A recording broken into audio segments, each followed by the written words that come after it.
Bonjour à toutes et à tous. Aujourd'hui, nous allons discuter du mois du Ramadan entre ceux qui choisissent en fait la science astronomique et ceux qui veulent rester en fait sur la tradition. Alors, tout d'abord, qu'est-ce que Allah nous demande de jeûner? Allah dit dans le Coran: شهر رمضان الذي أنزل فيه القرآن هدى للناس وبينات من الهدى والفرقان فمن شهد منكم الشهر فليصمه ومن كان مريضا أو على سفر فعدة من أيام أخر يريد الله بكم اليسر ولا يريد بكم العسر ولتكملوا العدة ولتكبروا الله على ما هداكم ولعلكم تشكرون.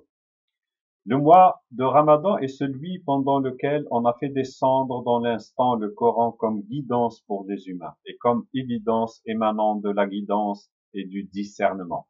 Alors, quiconque parmi vous aura été témoin de ce mois jeûnera pendant celui-ci. Et pour qui est malade ou en voyage alors qu'il jeûne un nombre égal d'autres jours. Allah vise ce qui est aisé pour vous, il ne vise pas ce qui est malaisé. Il vous appartient de parfaire ce nombre et de magnifier Allah de vous avoir guidé. Puissiez-vous être reconnaissant. Surah de la vache 185, le verset 185. Donc, dans ce verset, Allah nous dit que ce mois du Ramadan, où nous avons fait descendre le Coran comme guidance pour les humains et un éclaircissement de cette guidance et un discernement. فَمَنْ شَهِدَ مِنْكُمُ الشَّهْرَ فَلْيَصُمْ. Celui qui témoigne avec certitude que le mois est rentré, qu'il jeûne. Voilà ce que demande Allah. Après, il y a une dérogation pour celui qui est malade ou celui qui est en voyage, donc il pourra faire les jours qu'il n'a pas jeûné un autre moment. Voilà ce qu'a dit donc Allah dans ce verset. Donc Allah nous demande de jeûner le mois du Ramadan et non pas autre chose. Alors, la science astronomique. La science astronomique, donc, c'est une science exacte qui peut nous dire avec certitude le début du mois plusieurs années à l'avance, le jour, l'heure et la minute près, du début et la fin des mois lunaires, voire par exemple ce site comme tant d'autres. Donc, nous allons voir un petit exemple de ce site. Alors, nous avons le calendrier lunaire du mois de mai 2017 et nous voyons donc sur cette page que la nouvelle lune qui est là, donc ce sera le 25 mai, donc le jeudi 25 mai 2017 à 21h 46 minutes et 22 secondes. Donc commencera la lune du mois du Ramadan. Donc elle va commencer à 21h 46 minutes de 22 secondes le jeudi soir.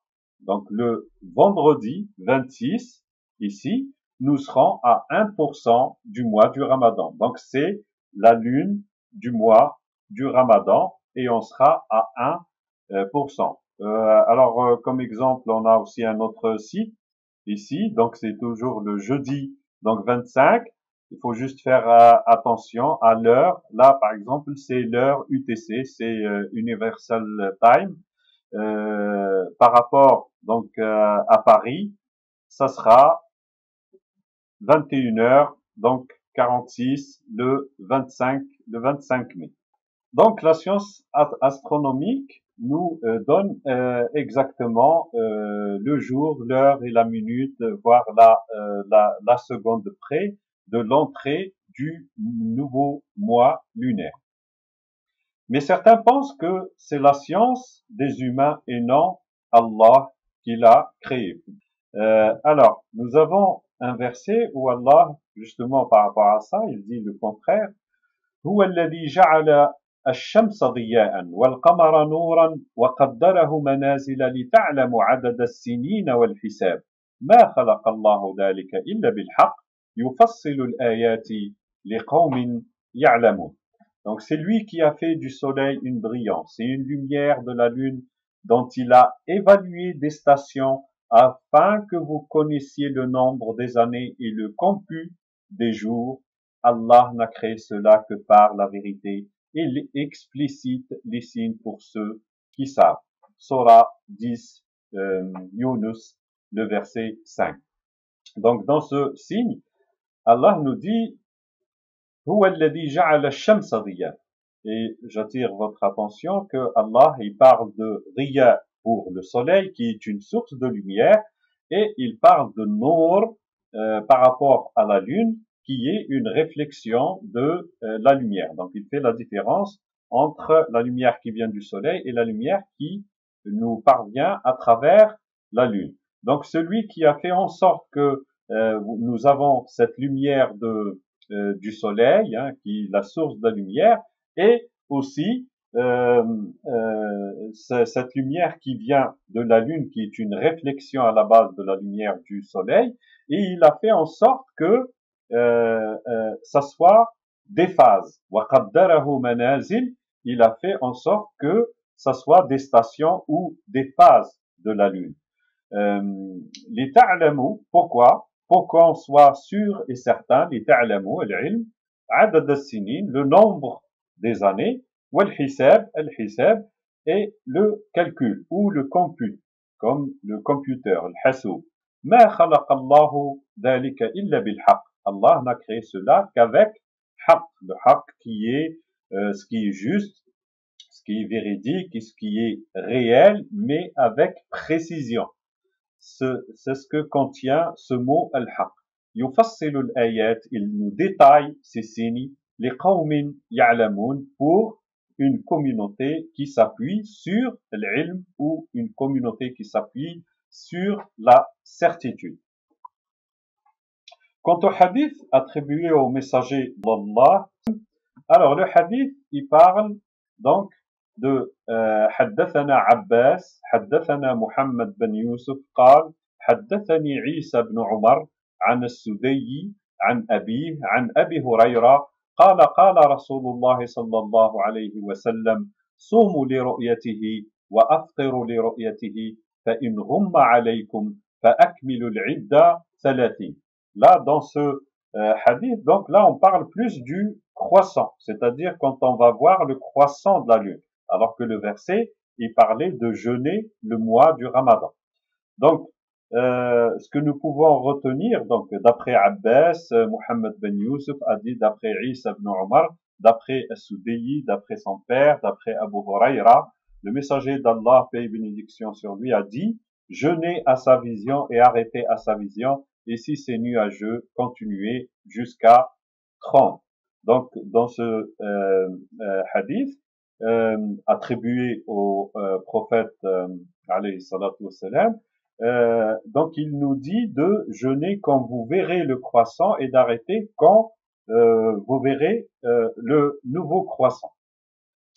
Ce que nous pouvons en tirer donc comme conclusion, c'est que le messager d'Allah a utilisé le seul outil à sa disposition, à son époque, qui est la vision oculaire pour détecter le début et la fin du mois. Il n'avait pas d'autres moyens.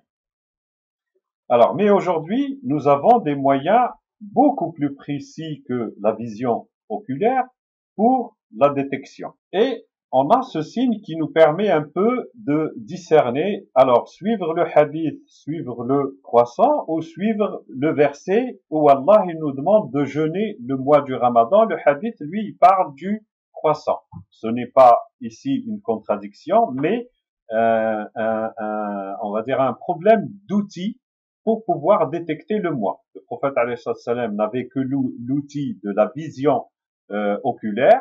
Là, actuellement, nous avons donc cette science astronomique qu'on a vue d'après le verset que c'est Allah qui l'a mis en place, hein, parce que les physiciens et les astronomes, eux, n'ont fait que découvrir les lois qui régissent cet univers. Mais ces lois-là, c'est Allah qui les a mis en place. Allah dit ما كان لبشر أن يؤتيه الله الكتاب والحكم والنبوة ثم يقول للناس كونوا عبادا لي من دون الله ولكن كونوا ربانيين بما كنتم تعلمون الكتاب وبما كنتم تدرسون. Il ne conviendrait pas à un être d'apparence humaine, à qui Allah a donné l'écriture et le jugement et la prophétie, de dire aux humains conformez vos actions à moi à la place d'Allah, mais plutôt soyez attachés à votre Rabb, de ce que vous étiez en train d'enseigner comme écriture et de ce que vous étiez en train d'en extraire comme étude. Donc dans ce signe, Allah dit, il n'appartient pas à un être d'apparence humaine à qui j'ai donné l'écriture, le jugement et la prophétie, c'est-à-dire les messagers et les prophètes, de venir dire aux humains, suivez-moi en dehors d'Allah. Suivez-moi si Allah n'a pas dit quelque chose ou Allah dit quelque chose d'autre, suivez-moi en dehors de lui. Mais plutôt, Allah nous dit, mais plutôt, soyez attachés directement à votre Rabb de ce que vous étiez en train d'enseigner de l'écriture, hein, ou de ce que vous étiez en train de mettre comme signe dans l'écriture, et de ce que vous étiez en train d'en extraire comme enseignement. Voilà. Après, Allah nous interpelle par rapport à nos outils de perception. Pour que dans cette vie, on ne suive pas aveuglement, il faut qu'on puisse suivre les signes d'Allah. Comme Allah il dit, وَمَنْ لَا يُؤْمِنْ بِآيَاتِ اللَّهِ, celui qui ne met pas en œuvre son engagement avec les signes d'Allah, لَا يَهْدِيهُمُ اللَّهِ, Allah ne les guidera pas, وَلَهُمْ عَذَابٌ أَلِيمٌ, et ils auront une correction douloureuse. Donc dans ce signe, Allah dit, وَلَقَدْ ذَرَأْنَا لِجَهَنَّمَ كَثِيرًا مِنَ الْجِنِّ وَالْإِنسِ لَهُمْ قُلُوبٌ لَا يَفْقَهُونَ بِهَا وَلَهُمْ أَعْيُنٌ لَا يُبْصِرُونَ بِهَا وَلَهُمْ آذَانٌ لَا يَسْمَعُونَ بِهَا أُولَئِكَ كَالْأَنْعَامِ بَلْ هُمْ أَضَلُّ أُولَئِكَ هُمُ الْغَافِلُونَ. Nous avons répandu dans la géhenne, c'est l'enfer, beaucoup de djinns et d'humains. Ils ont des cœurs avec lesquels ils ne discernent point, et des yeux avec lesquels ils ne regardent point, et des oreilles avec lesquelles ils n'entendent point. Ceux-là sont semblables aux bêtes, et même plus égarés. Ceux-là sont les imprévoyants. Et dans ce signe, Allah nous dit, وَلَا تَقْفُ مَا لَيْسَ لَكَ بِهِ عِلْمٌ إِنَّ السَّمْعَ وَالْبَصَرَ وَالْفُؤَادَ كُلُّ أُولَئِكَ كَانَ عَنْهُ مسؤولا. Ne t'arrête pas sur des choses dont tu n'as pas la certitude. L'ouïe, le regard et le lieu de raisonnement, que de tout cela vous serez questionné. C'est-à-dire que Allah nous interpelle dans ceci pour qu'on puisse utiliser nos outils de perception, voir les preuves pour pouvoir discerner et en aucun cas suivre aveuglement, parce que si jamais on suit quelqu'un qui n'est pas sur la bonne guidance, nous n'aurons pas d'excuses devant Allah, parce que Allah nous demande d'utiliser nos outils de perception pour pouvoir discerner le vrai du faux. Et le dernier signe, Allah dit, وَالَّذِينَ اجْتَنَبُوا الطَّاغُوتَ أَنْ يَعْبُدُوهَا وَأَنَابُوا إِلَى اللَّهِ لَهُمُ الْبُشْرَى فَبَشِّرْ عِبَادِي الَّذِينَ يَسْتَمِعُونَ الْقَوْلَ فَيَتَّبِعُونَ أَحْسَنَهُ أُولَئِكَ الَّذِينَ هَدَاهُمُ اللَّهُ وَأُولَئِكَ هُمُ أُولُو الْأَلْبَابِ. Or, la bonne nouvelle est pour ceux qui se sont écartés de ceux qui transgressent les limites, afin de ne pas conformer leurs actions à eux, et qui se repentent auprès d'Allah. Annonce alors la bonne nouvelle à ceux qui me conforment leurs actions, qui entendent le dire en suivant son excellence. Ce sont eux qu'Allah a guidés, et ce sont eux les dotés de conscience quintessentielle. La Surah 39, Az-Zumar, verset 18. Dans ce signe, Allah, il nous dit, وَالَّذِينَ اجْتَنَبُوا الطَّاغُوتَ, ceux qui s'éloignent de At-Taghut. At-Taghut, c'est ceux qui vont rajouter un peu, ou qui vont enlever un peu de ce que demande Allah. Ceux qui vont éviter ces gens-là, أَنْ يَعْبُدُوهَا, qu'ils conforment leurs actions à eux, وَأَنَابُوا إِلَى اللَّهِ, ils font un retour vers Allah et vers ses signes, لَهُمُ الْبُشْرَى, ils auront la bonne nouvelle. فَبَشِّرْ عِبَادِي, annonce la bonne nouvelle à ceux qui me conforment leurs actions. الَّذِينَ يَسْتَمِعُونَ الْقَوْلَ, ceux qui entendent une parole, فَيَتَّبِعُونَ أَحْسَنَهُ, ils vont suivre la plus excellente de cette parole, celle qui est sur la certitude, celle qui a des preuves tangibles. أُولَئِكَ الَّذِينَ هَدَاهُمُ اللَّهُ, c'est ceux-là qu'Allah a guidés. وَأُولَئِكَ هُمْ أُولُو الْأَلْبَابِ, et ceux-là sont ceux qui vont au lub. Lub, c'est le noyau, ceux qui vont en profondeur des choses et qui ne suivent pas aveuglement sans science certaine. Alors, concernant l'Aïd al-Fitr pour 2017, d'après ce que nous avons vu plus haut et les signes que nous avons détaillés, vous pourrez tirer les conclusions par rapport au jour de l'Aïd. Merci et à bientôt.